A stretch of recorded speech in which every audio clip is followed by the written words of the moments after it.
Rolex proudly presents ESPN Classic's 100th running of the Chicago to Mackinac race. There's a lot of enthusiasm at the Chicago Yacht Club. People are pretty excited, and there's a lot of positive energy flowing throughout the Yacht Club. I think it's going to be a great race. It's really quite an adventure out there, you know, and a lot of things happen. You can be sailing your boat really well and be on the wrong side of Lake Michigan and be last. And you can be sailing your boat really poorly and be on the right side and win. You don't know what the weather's going to do. No matter what they say, it's unpredictable.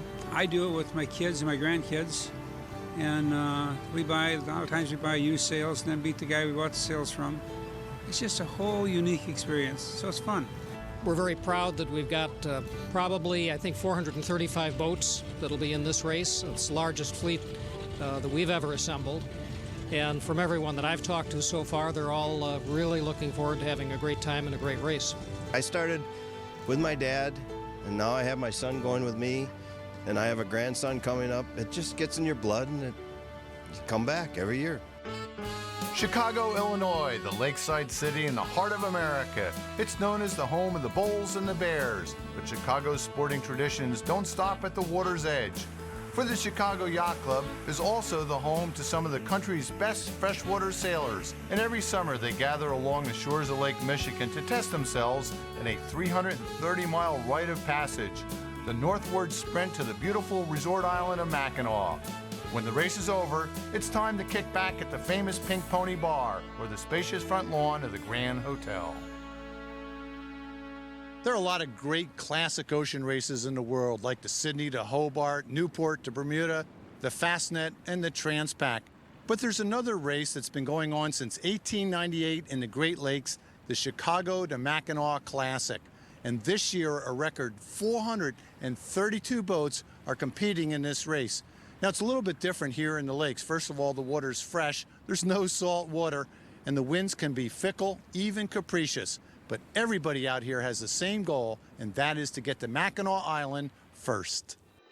In the first race, only 5 boats made the passage to Mackinac Island. There have been interruptions due to world wars over the years, but sailors from around the Midwest view the Mac as the premier distance race every summer. This year's race begins from the Chicago Yacht Club's downtown station at the foot of Monroe Street. Honorary Chairman Roy Disney holds the race record at 23 hours, 30 minutes set in 2002. At the skipper's meeting, Disney recalls his record run.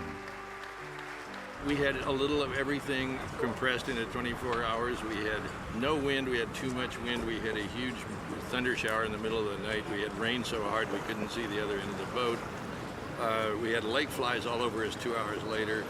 It was astonishing, but the boat kept moving, you know. We had a really, really good fast boat down there. A lot of sailors tell you you need a third preparation, you need a third skill, and you need a third luck. We have the boat preparation, we have some skill. All we need now is the luck. The key to success in the Chicago Mac race is preparation.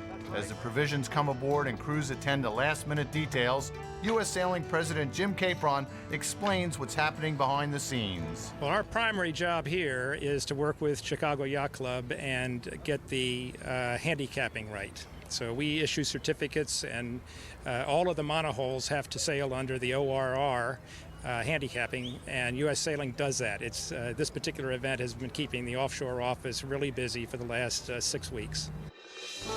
Along with prizes for winners of each section in the race, there are 2 permanent overall trophies up for grabs, the Chicago Mackinac Trophy and the Chicago Mac Cup.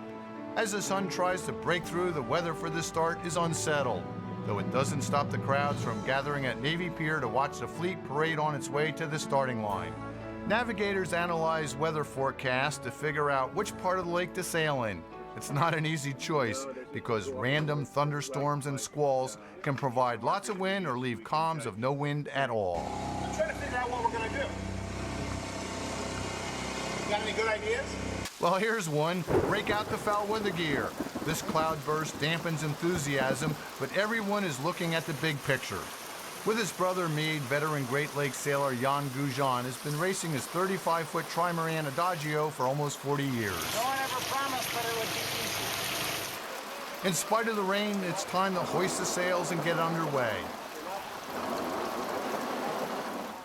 The 333-mile race course begins off the city front, heading northwest through the Manitou Islands before spreading east along the Straits of Mackinac. Most boats will take 2 or 3 days to complete the course. There are 23 separate sections or classes in this year's MAC. Each section gets its own start in 10-minute intervals. Sailing at 69 degrees, I gotta go down to 23. He's a little more dead. The telltales aren't working, they're wet. Good, dude. Let's keep that power up. Everyone is amped when the race starts. Tomorrow's sunshine, waves, farewell. 10 seconds. 9. Aboard Goblin, a Nelson Merrick 50, skipper Lindy Thomas prepares to begin his 38th race to Mackinac. Unfortunately, there's no wind for Goblin. This is a sailor's bad dream. It's not a fast start for Goblin, but it's a clean one. Meanwhile, the J109 Real Namara has issues. All the boats are moving. The combination of lumpy seas and no wind makes it difficult to trim sails and steer. Ouch. Look out, there's another boat. This is every sailor's nightmare. No wind. You're just bobbing in the water. And the flies are starting to come. Hopefully things will pick up. We see some boats on the shore side of the lake who've got wind, and we're trying to get over there. Evolution, skippered by North Sails owner Terry Kohler, is one of 10 Great Lakes 70s in the race. No wind for this start either. The Kohler has a well-oiled crew. Shortly after their start, Evolution hoists a light air spinnaker. Steering remains tricky. Sail looks good. Okay, we got a sail. This aerial view confirms there is just no wind anywhere. Ready to trim? Right away, Evolution makes a sail change, trying to get the right combination ready for new wind coming over the horizon. See it in a distance? Kohler keeps a light touch on the wheel. No lower than that, Terry. Here comes the wind. Kohler's patience is rewarded. Later, the 66-footer Defiance isn't as lucky. This boat is owned by the U.S. Merchant Marine Academy and was chartered by Peter Thornton for the MAC race. He has a talented crew on board. Tactician Larry Leonard considers his options. Right there, Pete, right behind that guy right there. Yeah, they look like a zero. They got a zero on. Yeah, I'm not sure zero is not the right call. Do we know how to get that organized? Well, I think we can. It's probably Down here and up top. Come over, guys. What do you think? Huh? Spin it. I'm not sure where the wind is, Pete. Defiance is in good company. Randall Pittman's Cannon Keel Maxi Genuine Risk is one of the favorites to finish first. And the famous West Coast sled Merlin hopes to make magic on the Great Lakes. But the recurring theme is rain, and it comes down in buckets. Yikes. Multi-hulls have been part of the MAC race since 1996. The 62-foot catamaran Lickety Split has just arrived from the Caribbean to compete. But the one to watch for line honors is the Formula 60 trimaran Earth Voyager, co-skippered by brothers Todd and Ryan Howe. Unlike every other boat, Howe gets a blast of wind out of nowhere. Emotions are running high. Nice job. Ryan has some advice for one of the spectator boats. Get your wake out of here! Get out of here! Get the wake out of here! All right, calm down. Earth Voyager still manages to get a clean start. Then it's time to hoist more sail and make tracks for Mackinac. Everybody bounces on the trampoline. But the wind is in and the speed accelerates. Nice. This is the view every sailor hopes for, speeding away from the competition while everyone else is sitting still. We're headed north-northeast, doing about 14 knots. We're already a beam of wind quest, and they're about, half a mile to our port ahead of us. So I feel real good about that. We started 20 minutes in front of us. We're in sight of Genuine Risk, and it seems like we're gaining on them. Now, our multi-hull competition is not doing so good. This is where we excel against them. Upwind. This is our stuff. We can keep going like this for a while. We're looking real good. Over on Defiance, their start is not quite as dramatic, but with good concentration, the crew settles in and gets rolling. Over 9 knots, not bad. Got off the start pretty well, considering it was really, the wind was really not very good. Shifting gears, Goblin goes for a headsail change. Anyone can make a boat go in a breeze. The trick is to find boat speed in light air. There's a lot of dark water over there.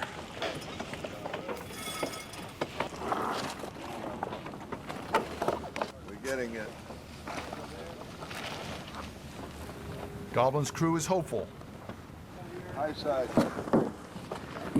And with that, the breeze comes in. Nice. Is that a smile on Lindy's face? Shoot up nowhere, trying to get down to course, couldn't keep speed. So in order to keep the chute drawn, you have to bend way down, go way slow. So put the head sail up. Well, breeze came on, went a little forward. Now we're doing fine. We're on course, making speed. I was really hoping for a more steady breeze. We were looking for a very quick off the line, get upstream bet. But as you can see, we're now sitting here in doldrums as we proceed up the lake. I can't stand starts like that. The fact is, just you don't know what to do. Doesn't make any difference what you do, it's always wrong. Well, we got our guys are down that way, and so we're pretty happy being right here where we are. We're just sailing north as fast as we can. We just want to get our steps up the ladder towards the Manitou. You can see the front that's hanging right straight across the middle of the lake. Gotcha. And it hasn't been moving. This is the low we were talking about when we were planning this morning, and that hasn't moved much either. And how many times have you done this race? this is number 43. 43. So Yes. you've seen everything you can see, right? Well, I think so. Does this look like any of the races you've done in the past? No. No.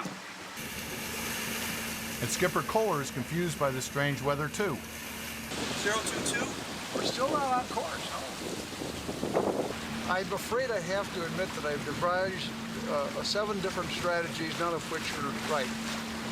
The one we're on right now is do what the wind is allowing you to do. So we're just back on run line and being lifted as it backs little by little.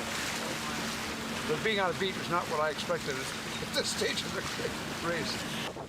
As the breeze fills in, Evolution also gets on track.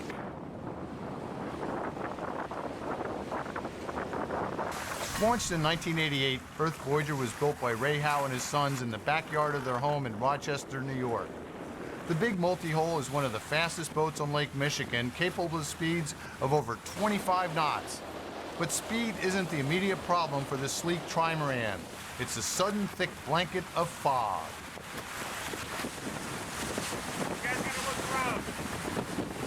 Pretty dangerous at this speed. Vincitore is Italian for victorious. When it comes to strategy, they make it sound simple. We're anticipating the wind to lighten up. When it lightens up, it's going to go aft, and then we're going to put up our spinnakers, and we're going to blow these guys right out of the box. We're hanging right in there with WindQuest and got through it a really awesome, great start with the boys. We had some good shifts for everyone else, and then we're pretty much launched in the rest of the fleet. We just have to stay focused and concentrate and go get them the rest of the night. Tonight's what it's all about. Got to concentrate, focus, and get through the light spots. Aboard Defiance, they see a silver lining in the dark clouds above. Painful or wet, but we got off and we did a good job and got away. And I think right now we're in a pretty good position. Genuine Risk is quite a ways in front of us, but the rest of our fleet is, behind us, or at least a beam of us. Got a long ways to go, though. Long ways to go. Every crew splits into watch systems. Some boats, the crew splits in half. 4 hours on, 4 hours off. Others, it's a rotation with new crew coming up every hour. Hey, you got a fork. Mealtime is happy time. Oh, that's warm me up. Not every crewman on Defiance is a seasoned veteran. Some are sailing the Mac for the first time. Actually, my grandmother has a house on the East Bluff on the island, and we always we go up there every summer, so, we see the races come in, and I never dreamed that I would be in the race. So, it's pretty cool for me. Offshore racing isn't about non-stop action. When you're off watch, it's time to grab some sleep, whenever and wherever you can. Shh. Lickety Split is a Gunboat 62, a luxury performance catamaran built in South Africa. The Big Cat has plenty of company and enjoys smooth sailing as it heads north. Nice ride. Adagio isn't as lucky. A rigging wire breaks and their big Genoa is temporarily out of action, and the boat goes slower as a result. For Lindy Thomas, it's been a frustrating afternoon, but Goblin is finally getting into the groove. We had our start time for the wind that existed, and then boom, 2 minutes before the start, it just died. But we worked our way over to the windward side of the fleet. It wasn't a great start, but right now we're looking very good. We're higher. All these boats below us are our section. I think you need some more outhaul.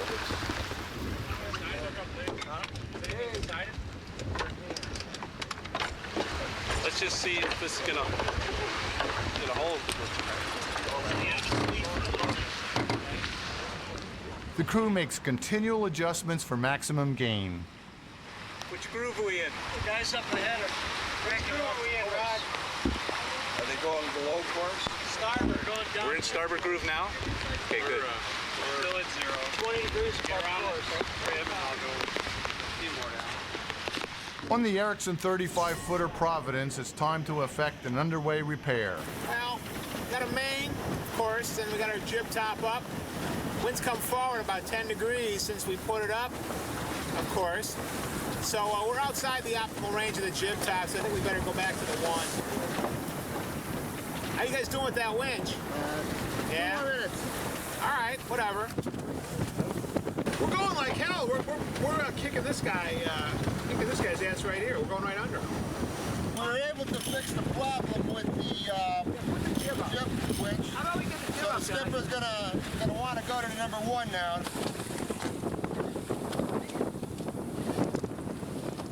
The crew aboard the hopefully named Tomorrow's Sunshine, a 40-foot Catalina, works hard to keep the spinnaker full and drawing. It's not an easy job. The trick is to steer the boat on a course that helps the sails to fill. Your goal is to sail a direct course toward the finish line, but the wind simply does not allow it for Tomorrow's Sunshine. This all gets easier when the wind is over 8 miles per hour. Up ahead, Earth Voyager is trucking along, but flying under the radar. All right, well, we're here on Earth Voyager, and we're cruising along at 30 degrees at 12 knots. Our transponder is not working. Got a text message from my wife, and hi, honey. And she doesn't know where we are. I guess nobody else does. So we had a little confusion about where we are and who we're near. We think we're right with Genuine Risk. We're hoping that's the case. It could be WindQuest. It's got to be one of the two. And we're looking to get to Mackinac. I hope. We hope too. More trouble on Adagio. Along with their busted headstay, they now have broken their spinnaker pole. Luff. Broken. We might still fix the jib yet. The Goujon brothers, the inventors of West System Epoxy, are resilient sailors. Before long, they add a fresh splice to the shattered pole and are back in the hunt. On Evolution, it's supper time. Hors d'oeuvres, anyone? It's a big job feeding an offshore crew. The secret? Keep it simple and prepare in advance. Aren't they good? Yeah. Those are Aaron. There's like a cup of espresso in there. Tetrazzini. When you heat them up, stick a fork in it, and eat it. Back on deck, the constant adjustments to the sails never end. Big old shift, I'm totally off this one now. I got more to give, I think, don't I? Yeah.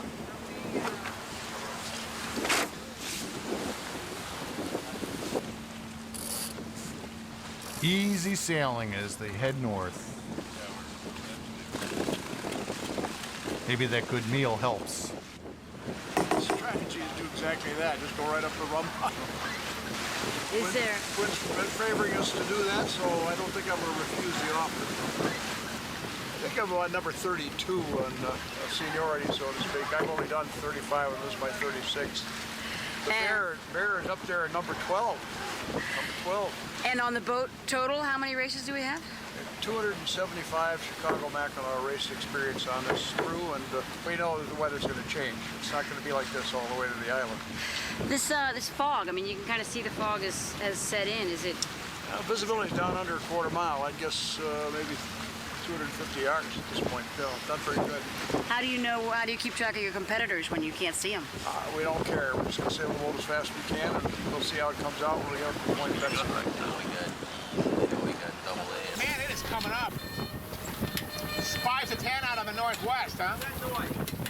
Trying to find a weather forecast for the Milwaukee area. On Providence, the crew stays one step ahead of the weather. The wind is knocking around, so we're just watching it, and soon we'll most likely tack and get on a favored tack. On Goblin, Lindy Thomas sees reason to be optimistic. We've covered about 35 miles. We started at 150, and it's now 650, so it's been 5 hours. And we've gone 40 miles, so that averages 8 miles an hour. And that's pretty good. If we can stay anywhere near an 8-mile average, we'd have a very fast race. I'm working with a chart plotter here. And by zooming out, we can see pretty much where we are in relation to the whole lake. At that point, you get a better picture of what our position is in the lake. We are still, if you drew a line in this bottom half of the lake, a north and south line, we're still well to the west of it.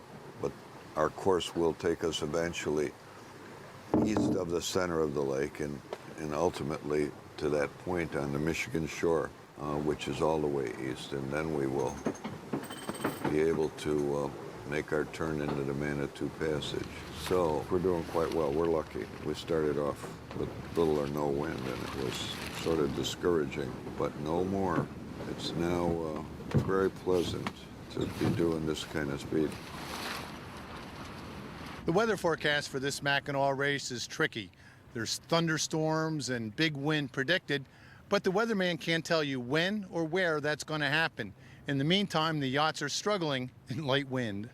We sailed ourselves into the center of this little depression. It's floating along the lake or across the lake here. But as far as the fog settling in, we can't see or hear anything but freighters right now. Other than that, we're just sort of paying our dues here on this probably the next 4 or 5 miles as far as getting east, and hopefully the wind's going to shift out of the east. So we'll have to see what happens here. Not very exciting at the moment, but certainly one of the harder parts of racing. We'll see. The look of concern. A week ago, Earth Voyager shattered the record in the Lake Huron-Mac race, but one thing's now certain. The race records appear safe in this light air edition of the Chicago Mac. As the crew makes yet another sail change, there's a surprise, and an exhausted hitchhiker has stopped by for a rest. Tired little guy almost flew into our jib, circled around the boat, and came back and landed on my head. I don't know what to do with him.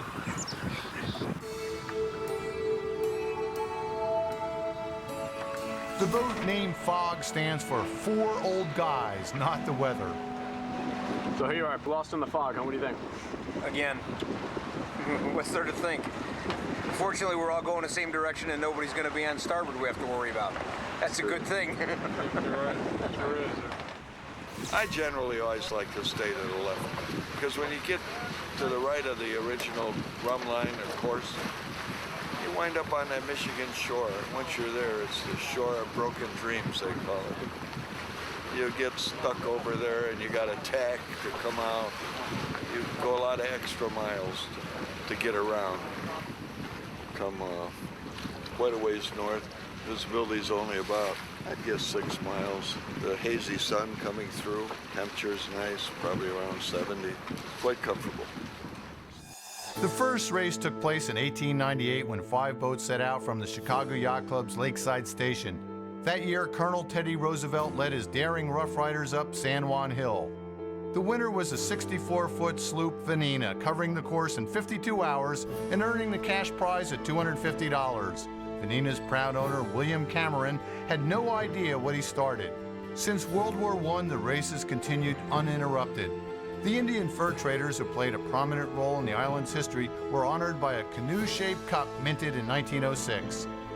Commodore William Bounds' Amarita won the race in 1911 in 31 hours 14 minutes, a record that stood for 76 years. The race continued to grow in stature.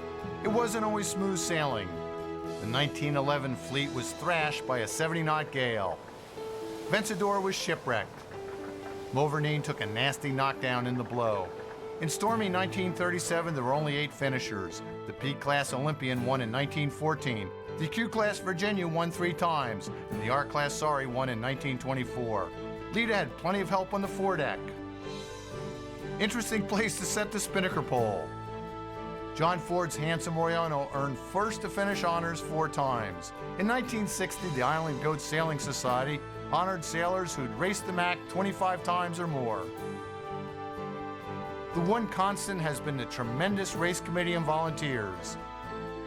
Ole Karas and his crew notched 9 Chicago Mac victories, and other legends like Lynn Williams. Ann Jewell was the first female skipper, and '79 became the first nanny goat. America's Cup winner Ted Turner found Lake Michigan a tough challenge in 1970.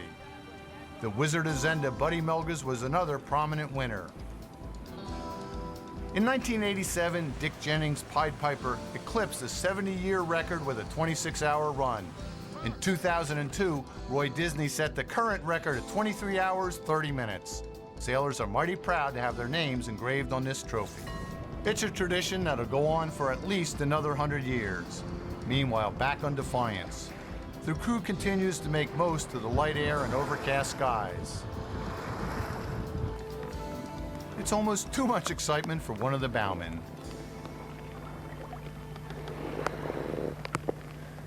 That would be Gary Marino hardworking on watch. One thing about racing sailors, when they have downtime, they always find a way to amuse themselves.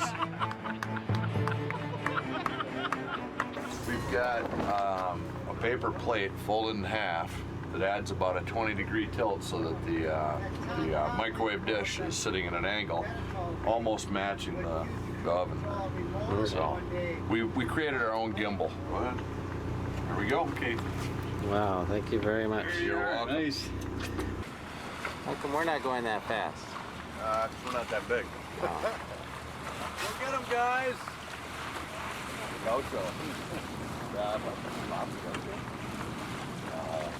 Lickety Split is another multi-hull capable of double-digit boat speed, but now they're looking at the dreaded Zeros. To add insult to injury, they have a torn sail to repair.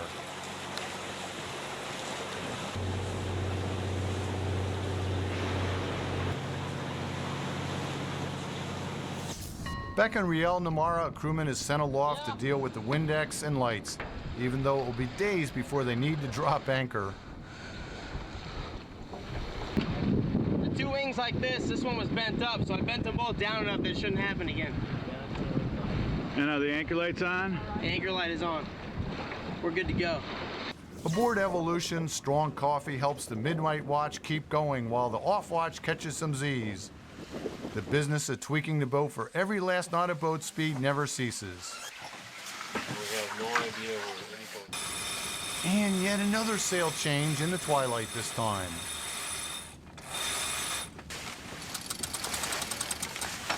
not much talk on deck. Everybody knows their job. Sails look good. Come on, smile. An anchor buoy shows the slow rate of speed. Here comes Denali. Wonder what's going to happen.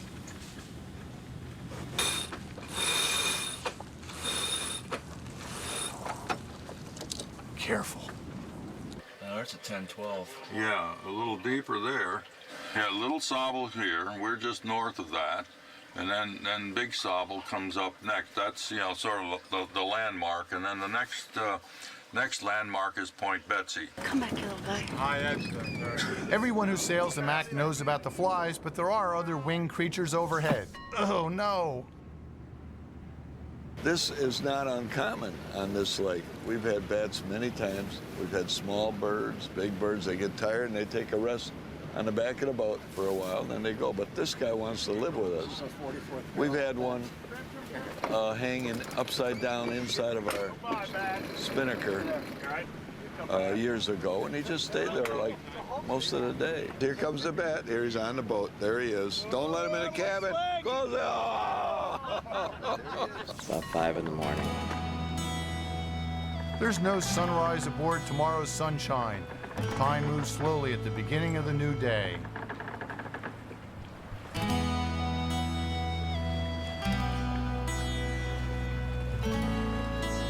Why does it always seem that boats are passing tomorrow's sunshine?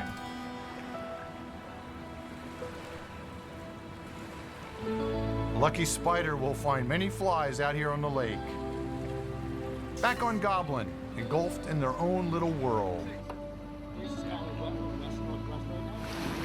Just watching slight changes in heading, watching telltales all the time. As the breeze goes up, I'll change the car lead to open up the top a little bit, flatten the boat out, and let the main continue to work. It's a little bit tough driving because there's no horizon for him to see, so we all got to work together to keep the boat moving. It's not just the driver, it's constant trimming too.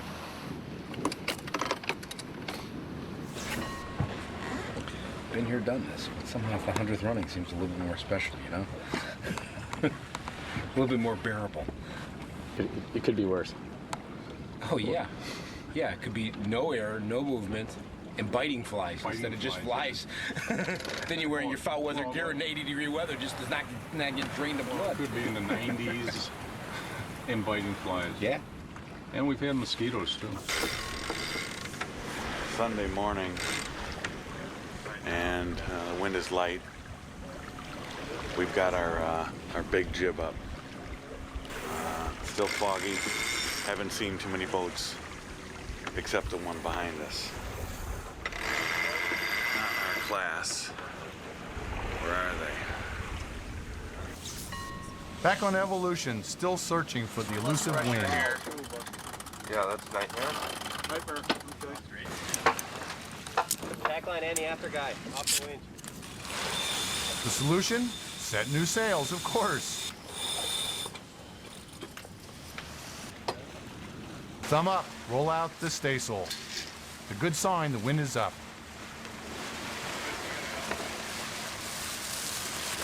Nice. Do we owe them time, or do they owe us time? We're not done until that's an IOR boat. I sailed that. I chartered that boat in Key West. And we did.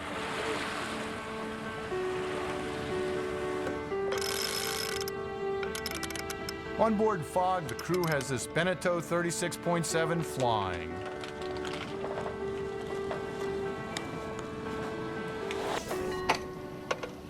Well, there's an old expression in the sailing world, and that is, the vagaries of the wind can make a winner and a loser out of you in a matter of hours. 2 hours ago, we were the third boat, behind only second boat, another boat ahead of us. In a matter of an hour and a half, we have now passed it. There's 14 boats at beam of us. So, not that we're giving up this ship because it's a long race, and it's just a matter of fact that we're going to get our break shortly. Vincitori moves along nicely and hardly any wind at all. Anybody out there? And life on Lickety Split returns to normal once the breeze reappears. But what's the story with those electric winches? Are they legal? I like the flowers in the galley. No hiking out on this boat. We usually like to get to this point, which is called Point Betsy, by sundown on Sunday, and I don't know that we're going to make it there this year. It's certainly not a slow race, but things can change, and just wish for more wind. We have good wind right now. Back on board Goblin, and a new problem. And she decided to get smart and just blew shit up 4 times. I would have like jumped overboard beating myself with a winch handle. Off Point Betsy, it's the invasion of the flies. On Defiance, the hard luck continues. Sails down, sails up. Maybe the news ashore is a little better. Well, at least the foul weather gear is drying. Well, it's been a long night. Very little wind all night long. Wind direction is a lot better now. We actually have some wind. We got a position report with the rest of the fleet this morning, and we were doing pretty well. We were kind of us and the other 2 big boats up in the lead, along with Equation. Attitude's good. That's more like it. And of course, it's always good to hoist a chute and start making miles. 9 knots, cool. Every boat out here is a different size and has a different sail area. The boats are assigned a handicap based on potential performance. It's not a perfect system, but it is fine-tuned every year. One thing's for certain, Defiance has plenty of company on the lake's placid waters. Up ahead, Earth Voyager is in a totally different breeze. I guess one of the things that I've been thinking about, and I know our crew and most of the crews out here are thinking about, is getting to the island first. And what it comes down to us getting the job done for that is taking a big risk. We're gonna go far left and hot for the next couple hours, hoping that we can play a wind shift that's supposed to come out of the north. If it doesn't work, we're going to fail miserably, but if it works, there's a good chance we could get there first. We're kind of putting all our eggs in one basket here, but we want to do it for my old man who's not here with us today, but he built this boat, and my brother and I really owe him a lot, and he wants more than anybody for us to finish first today, so Dad, this one's for you. If we get it done, you'll be very happy. I'm sure if we don't get it done, you'll be very happy too. So we love you, man. The 4 old guys on Fog are partners in their Beneteau 36.7. It's turning into one of those races. A little bit of everything. Sailing World Magazine editor David Reed to the left is doing his part. It's clearing up out here. We can see a lot more boats. Jibe ho! The weather's finally breaking for El Namara.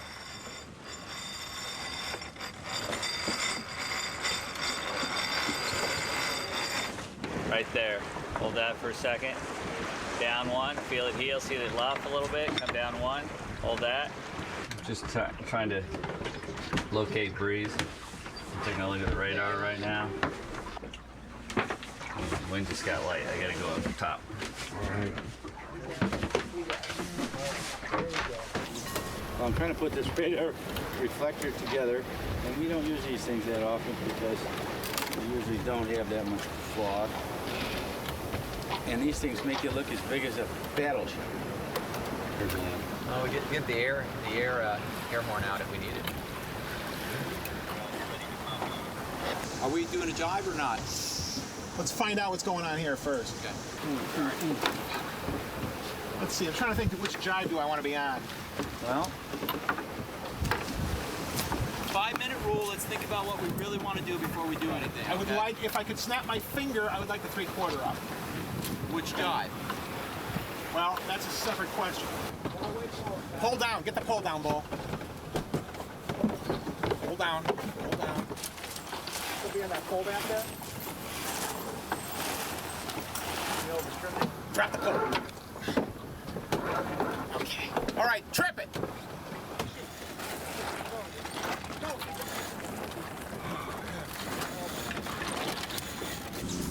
Good morning to you.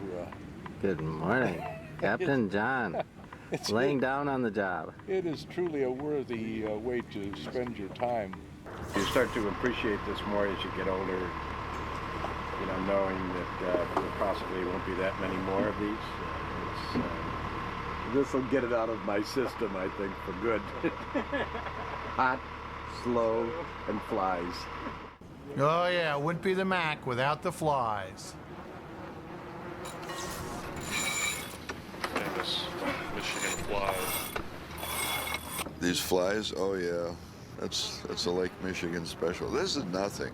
There are times when you can't walk without crunching flies. Well, you can't say the guys in Defiance didn't come prepared. Oh, found it quickly. Here, I'll just take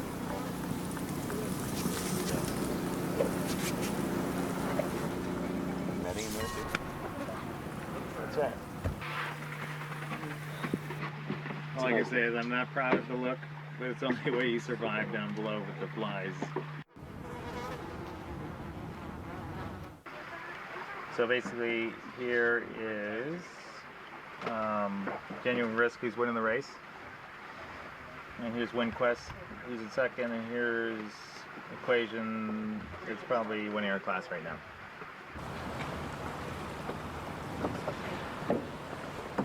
Now they're going to the other boat behind. The other boat's got a red spinnaker on. It's just plain red.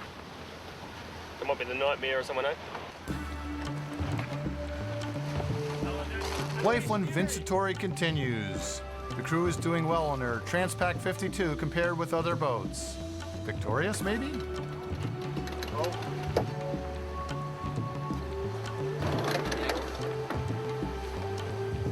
And finally, what everyone came for, some fresh breeze. But Lickety Split is well back in the pack.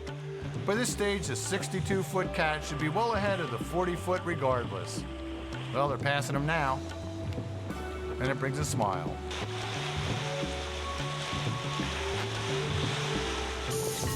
The Goujon Brothers Adagio is faring much better. The luff wire on the Genoa has been fixed, and so has the spinnaker pole. The temperature is dropping, and it's time to layer up, but Adagio is flying north.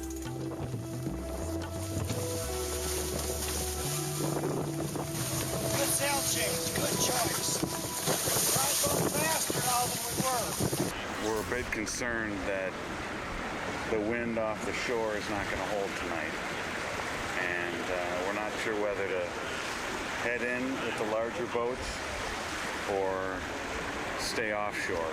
But we know we have to take some risks. So we're hanging tough at about 11 knots.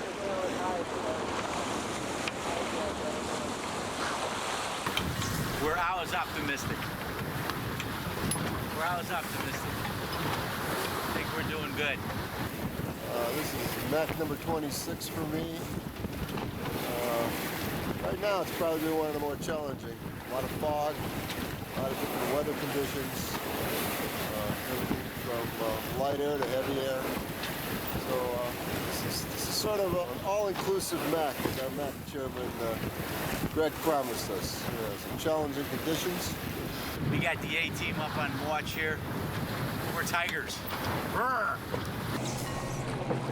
Hey, you guys got any Grey Poupon? We do. Got beer? In spite of the forced laughter, it's never fun to see another boat pass.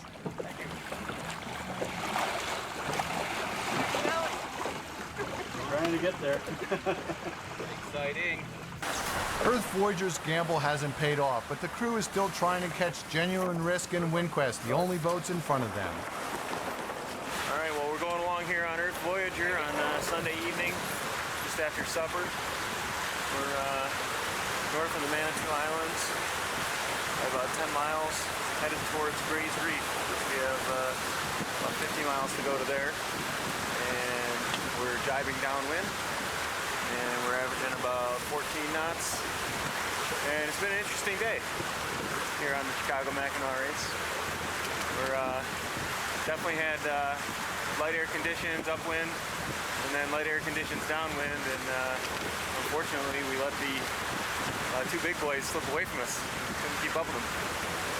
And we're still searching for them on the horizon. Hopefully we have time to reel them in with this nice breeze that came up. The skies ahead look menacing, but back on tomorrow's sunshine and Evolution, the crews enjoy a beautiful Lake Michigan sunset. What happens around here when the sun goes down? Almost anything. Typically the wind drops significantly. It'll off and back, but we're dealing with a weather pattern that can be very unpredictable. Trim. Good.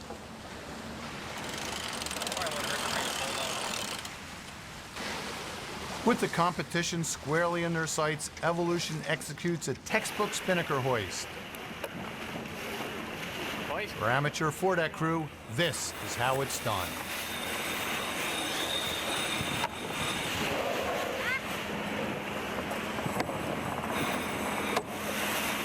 And with a smile, no doubt.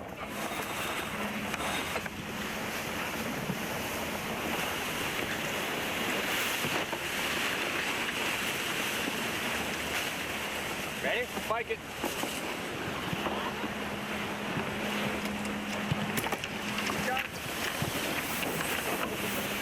The key to success here is a step-by-step process. A practice crew and good wind also helps.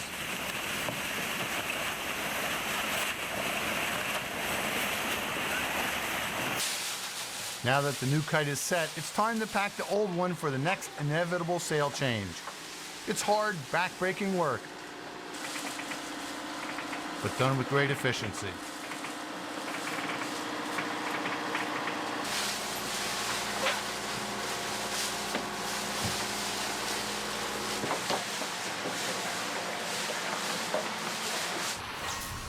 Well, we've got more wind now than we've had all day. 12 knots of wind, about 8 knots of boat speed, and we're going faster now than we've gone all day, which feels good. Good news on Adagio. So far, so good on the spinnaker pole repair. I'm excited. We're back in the ball game after thinking that we were toast. Not toast anymore. Adagio's going pretty fast along the Michigan shoreline. 3 sails set on a 35-foot try.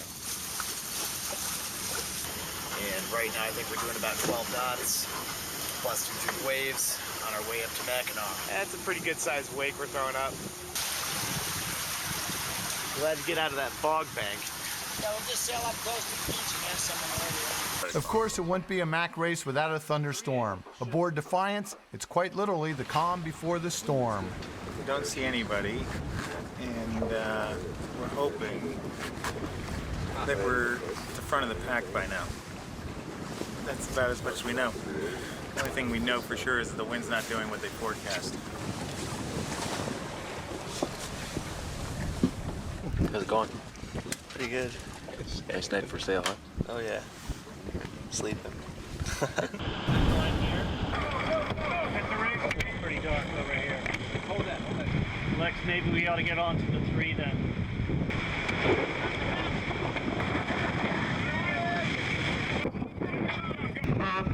What number do you want, Lexi? 50. I'm steering 60. Coming back up.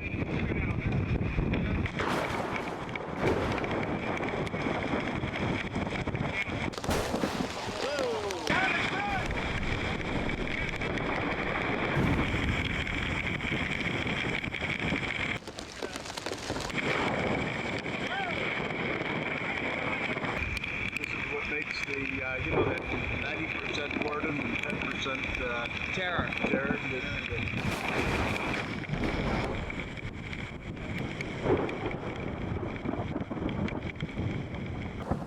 The one thing about bad weather, it always ends. With the storm comes good wind. Defiance is rolling.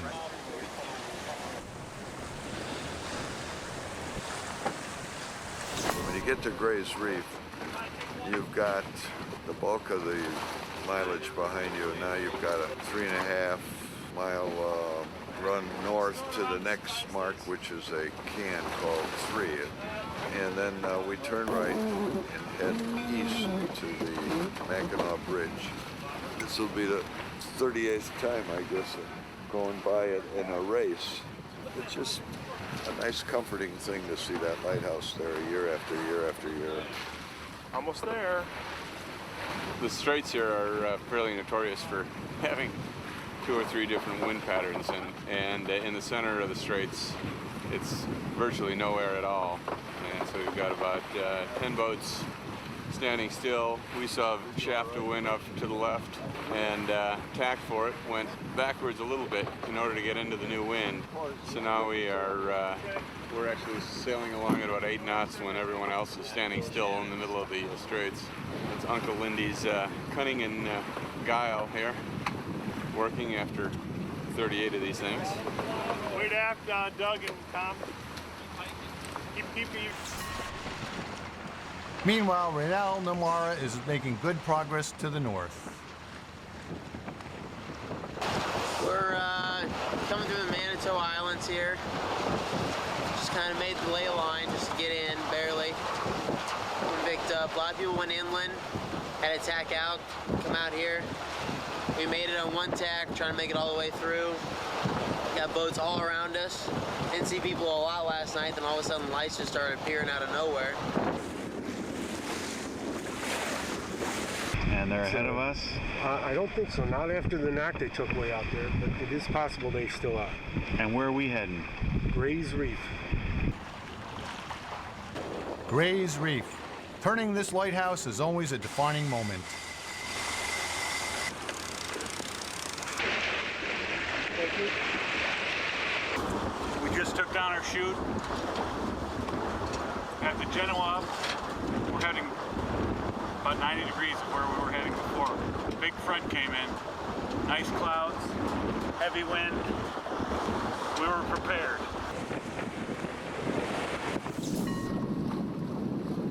Aboard Goblin, it's been a long night, and it's taken a toll on the big main sheet winch. How do we fix this? Get it out though. Well, we saw thunderstorms on the weather channel we have, and they just were coming at us.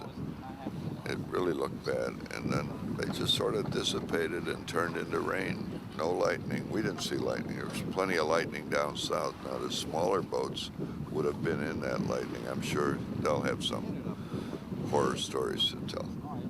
And nobody ever seems to get hurt.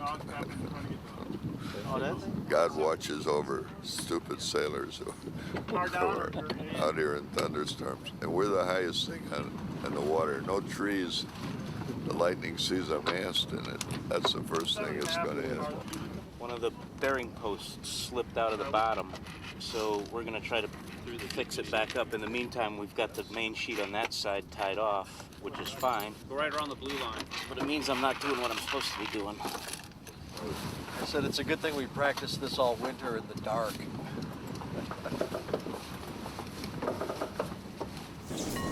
Back on Lickety Split, the Big Cat has plenty of company as the fleet converges. It's exciting, leading the charge.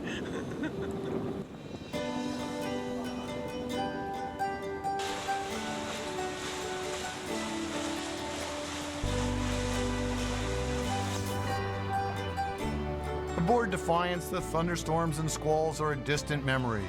The sky is dramatic but clear. Temperatures have fallen, and the crew has had to dig deep for their foul weather gear.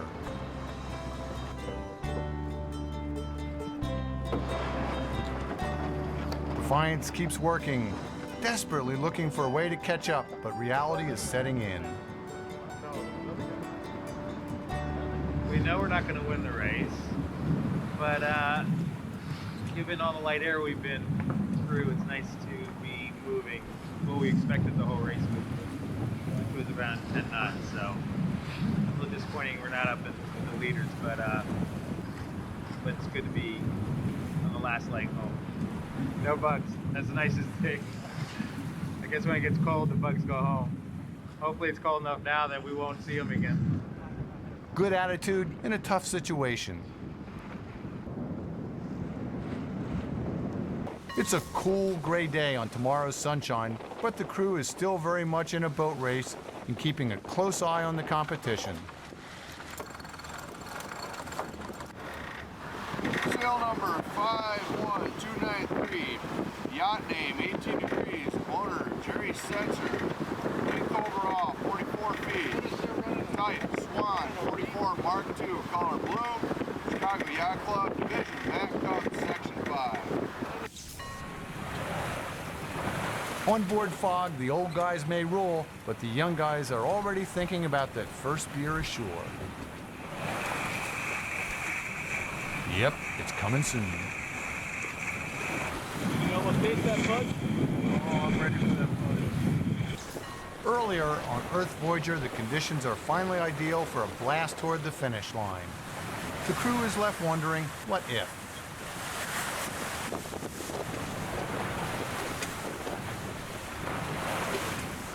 The crew on Evolution can also smell the barn.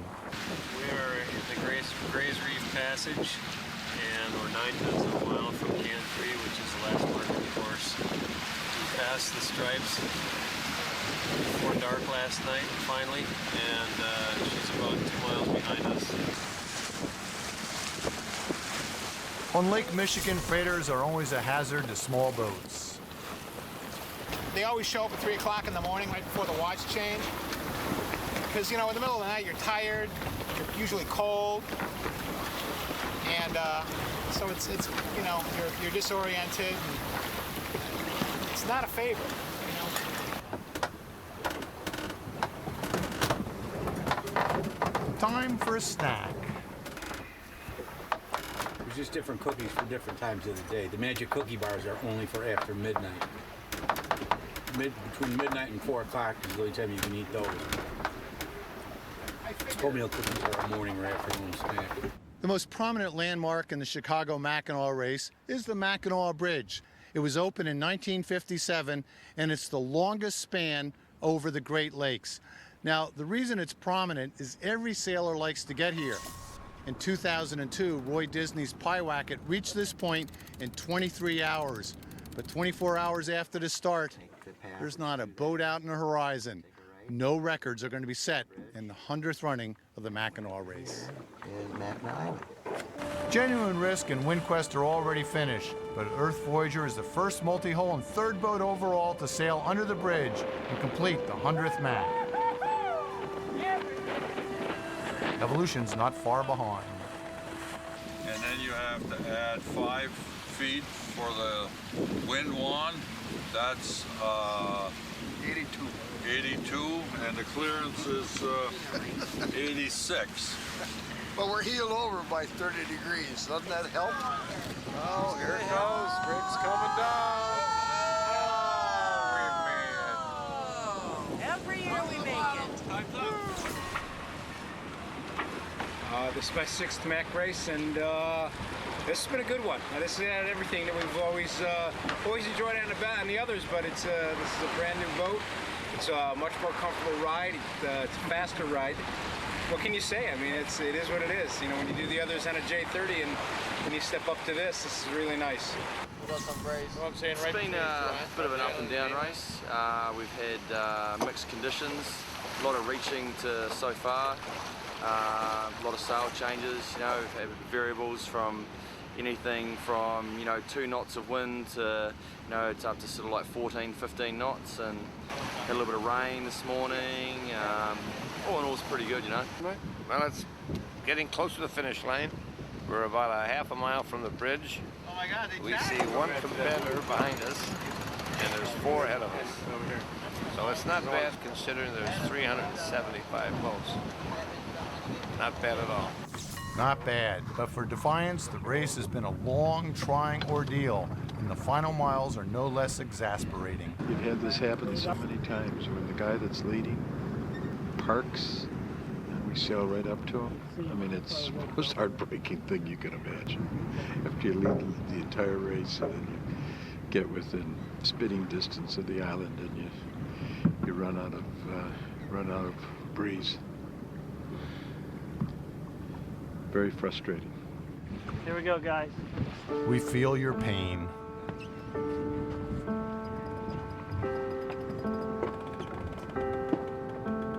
like a good team of professionals, they just keep working. That bridge is nice inspiration. Finally, the tiny, beautiful resort island of Mackinac.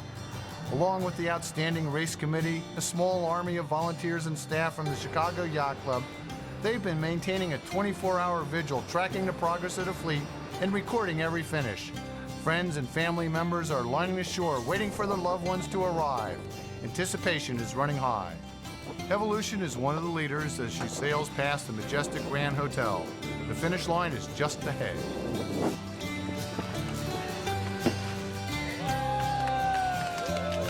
That's Susie Leach at the wheel. We had a lot of fun.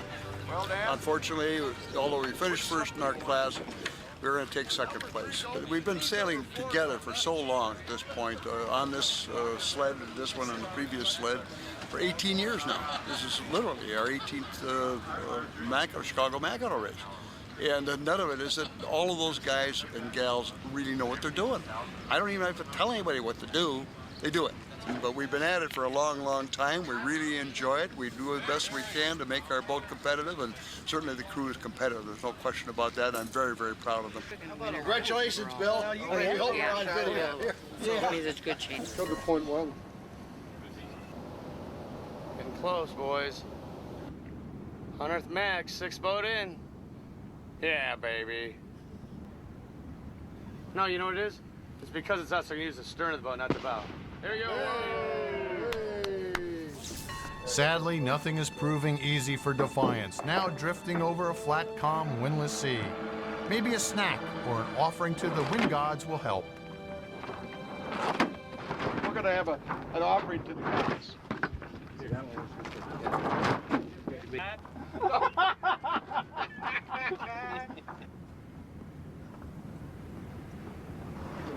Okay, we'll hang on as long as we can. These guys just can't buy a break. But give them credit, they're not giving up. Here's another sail change. Peter Thornton's thinking, what do I need to do to get to the finish line? And finally, the lighthouse. Kind of a pensive time to reflect on the 100th running of the Mac.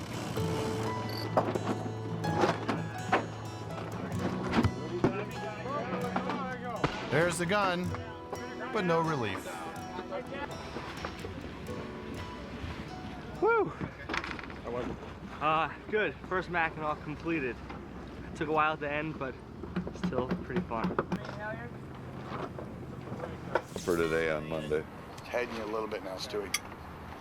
We had hopes of finishing this morning, but I'll be thrilled to finish by 5 island time, 4 roughly Chicago time. There's probably 400 boats behind us, 437. I would say we're easily in the top 37 boats to finish, so there's still 400 boats out there. At last, Goblin captures a breath of wind and tacks home for the finish. Boat's looking good. I think we'll finish on this board and then we'll tack out of here. They misfired, huh?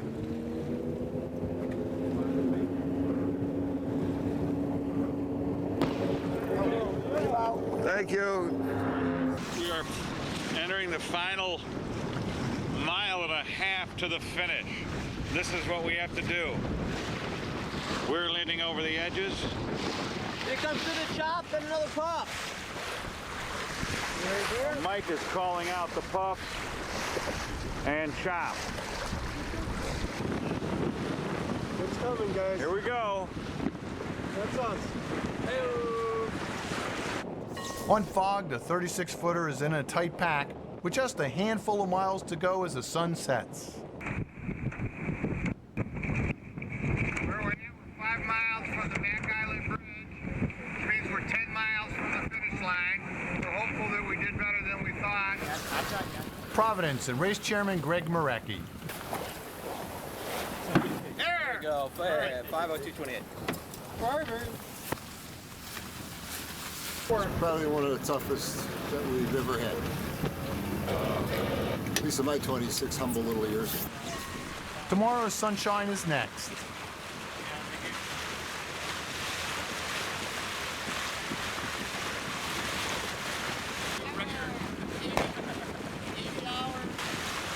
It takes a while, but at last, tomorrow's sunshine gets a glimpse of its namesake. For the next couple days, one boat after another finishes the 100th Mac. And here comes Merlin. Feel good, Mike. Feel lost. A few more seconds. When the scores are tallied, the Great Lakes 70 Stripes is the most worthy champion. Well, it's one thing to take part in the Mackinac race. It's quite another to actually win it. Bill Martin, athletic director of the University of Michigan, wins the whole thing on the very patriotic Stripes. Bill, how many years you been trying to win this race? Well, probably, Gary, it's about our 35th year in this particular race, and it was a real thrill for me and our entire crew. And what was the key to success? The navigator? Absolutely. His first race he's ever navigated in his life. Second. You know, am I fair to say that there's an element of luck involved in racing on the Great Lakes? Well, there's an element of luck any place you race, but particularly on the Great Lakes, no question about it. Mackinac Island is a great place to finish a yacht race. As the racers tie up ashore, the view along the docks is a colorful one, with sails and foul weather gear hung out to dry. Mackinac is a mere 8 miles in circumference, and since 1898, cars have been prohibited. You have 3 choices for transportation: foot, bikes, or horse-drawn carriage.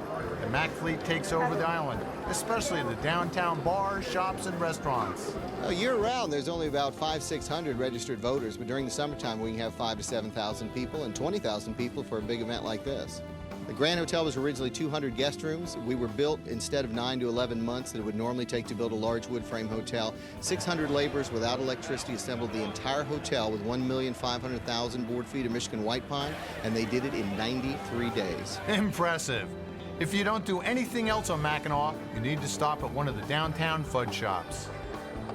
By the turn of the century, we were already 90% tourism, and a huge portion of that was the horse culture and the horse tours. The first horseless carriage brought here as playthings of the wealthy scared the hell out of the horses. There was runaways. They were first banned in the city, and then the state banned them on the other 82% of the island. The race means so much, huge economic impact on the hotel, on the island, and it's a heck of a lot of fun as well. With that, the 100th anniversary of the Chicago Mack race is in the record books. Welcome to Mackinac. Yes, there were many worthy section champions.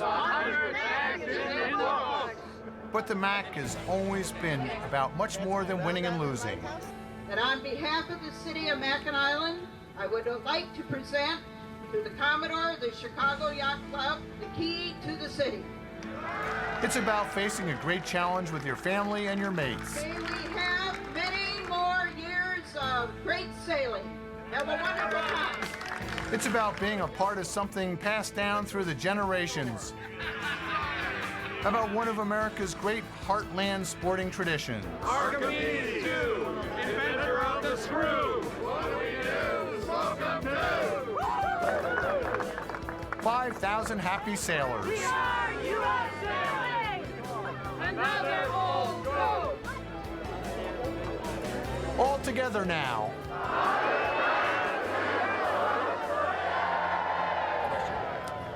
Is there anybody still out there? Yes, there is. Unfortunately, we have 36 boats still to finish. Then again, maybe the 100th Mac isn't over just yet.